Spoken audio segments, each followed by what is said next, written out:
سڵاوتان لێبێت هەوڵێک هەیە لەلایەن بەڕێوەبەری گشتی پەروەردەی سلێمانی و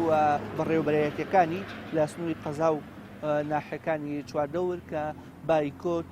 لەلایەن مامۆستایان و فەرمانبەرانەوە بشکێنرێ و دەرگای قوتابخانەکان بەڕووی قوتابیاندا بکرێتەوە. سەرەتا بە لە سەرچاوی هەواڵەکانمەوە دەست پێکەم دوای ئەوەی لەلایەن ژمارەیەک بەڕێوەبەری قوتابخانەوە لە سنووری قەزای شارەزور و ناحیەی زەڕایان پەیوەندی بە کەناڵی پەیامەوە کرا و وتراکە لە ماوەی 24 کاتژمێری ڕابردوودا زیاتر لە 2 کۆبوونەوە تا 3 کۆبوونەوە بە بەڕێوەبەری قوتابخانەکان کراوە بۆ ئەوەی کە مانگرتن و بایکۆتکردن بشکێنن. ئەوەش دوای ئەوەی کە مانگرتوان کە 13 مامۆستا فەرمانبەر بوون لە سنووری سلێمانی کۆتایی هاتووە. بابەتەکە بەو شێوە بووە ڕۆژی ڕابردوو واتە 15 شوبات ساعات 4 بەڕێوەبەری پەروەردە لەگەڵ 2 سەرپەرشتیاردا لەگەڵ بەڕێوەبەری ئامادەیەکانی سنووری قەزای شارەزوو کۆبووەتەوە پێیوتون کە وە داوای لێکردوون کە بایکۆ بشکێنن. ئەو وتوێتی کە داوا لە منش کراوە ئەم ڕاستپاردە بە ئێوە بگەێنم و لە هەمان کات ساعات حوتی هەمان ڕۆژ و شەو واتە 15 شوبات لەگەڵ بەڕێوەبەری قوتابخانەکانی سنووری ناحیەی وارماوە یاخود زەڕایەن کۆبووەتەوە. بڕیارە ئەم شەو کاتژمێر حەوت هەر 65 قوتابخانەکە لە پەیجی خۆیان لە یەک کاتە بڵاوی بکەنەوە کە بایکۆت لە سنووری قەزای شارەزور شکێنراوە بە تایبەتی قوتابخانانەی کە وابەستە ئەبن بە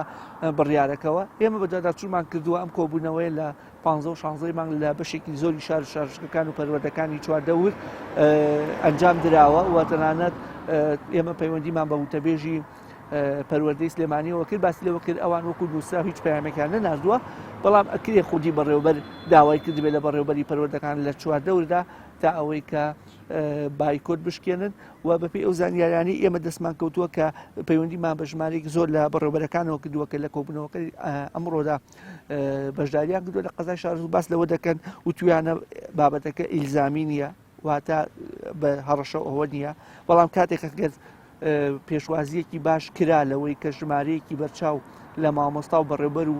قوتابخانە بایکۆت بشکێنن پێویستەکە ئەو مامۆستانی دیکە کە وابەستە نین بە بڕیارەکە ئەوانیش پێویستەکە پابەند من لەبەرەوەی بڕیارەکە بێ لەگەڵ زۆری نابێ.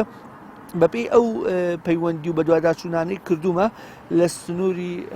قەزای شارەزوور ئەو کۆبوونەوانەی کە کراوە زیاتر ئەتوانین لە 65 بەڕێوەبەری قوتابخانەکان بووە. پێچەوانی جاران لە ڕێگەی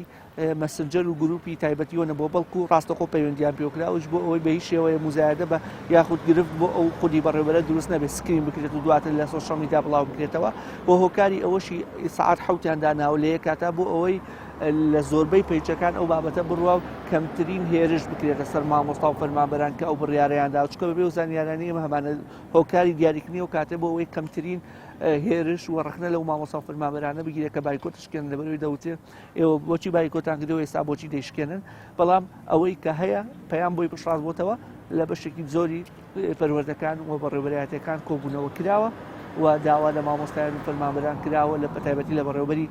قوتابخانەکان کە بایکۆت بشکێنن و چیتر بایکۆتکردنی خوێندن بەردەوامی نەبێت.